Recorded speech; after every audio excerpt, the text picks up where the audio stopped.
Medal आहेत आणि त्यामध्ये तुम्हाला कोणतंही मेडल मिळू शकतं आणि जर मेडल मिळालं नाही तर एक सहभाग प्रमाणपत्र मिळतं जे जे स्टेट लेवलचं आहे, म्हणजे राज्यस्तरीय पातळीवरचं एक सर्टिफिकेट तुम्हाला मिळेल, जे सहभाग प्रमाणपत्र असेल. आणि या प्रमाणपत्राच्या माध्यमातून भविष्यात तुम्हाला नोकरीसाठी किंवा वेगवेगळ्या कामासाठी किंवा भविष्यात तुम्हाला योगाची आवड निर्माण व्हावी या उद्देशाने आम्ही ही स्पर्धा ठेवलेली आहे.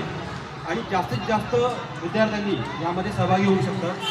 तुमचे आईवडील सहभागी होऊ शकतात.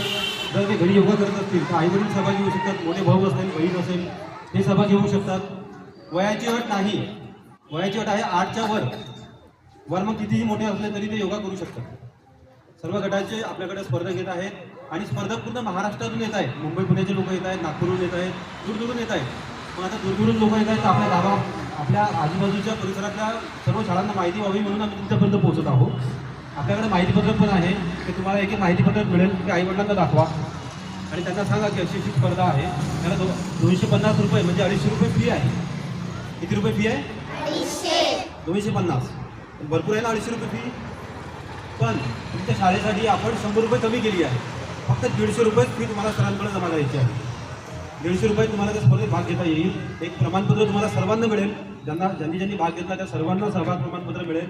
आणि जर तुमचा योगा जर चांगला असेल, व्यवस्थित असेल, तर त्या ठिकाणी जे जजेस असतात त्यांच्या माध्यमातून तुमचं मेडलही तुम्हाला मिळू शकतं. कुणाला गोल्ड मेडल मिळू शकतं, कुणाला सिल्वर मिळू शकतं, कुणाला ब्रॉन्झ मिळू शकतं. आणि त्यानंतर रोख बक्षीस पण आहे, म्हणजे त्यामध्ये काही पैसेसुद्धा असू शकतात, रोख बक्षीस. असं सगळं या स्पर्धेचं नियोजन आहे. विद्यार्थ्यांना जे प्रश्न असतील ते सर्व सरांना तुम्ही विचारू शकता. आणि या स्पर्धेला जास्तीत जास्त विद्यार्थ्यांनी, नागरिकांनी, संस्थांनी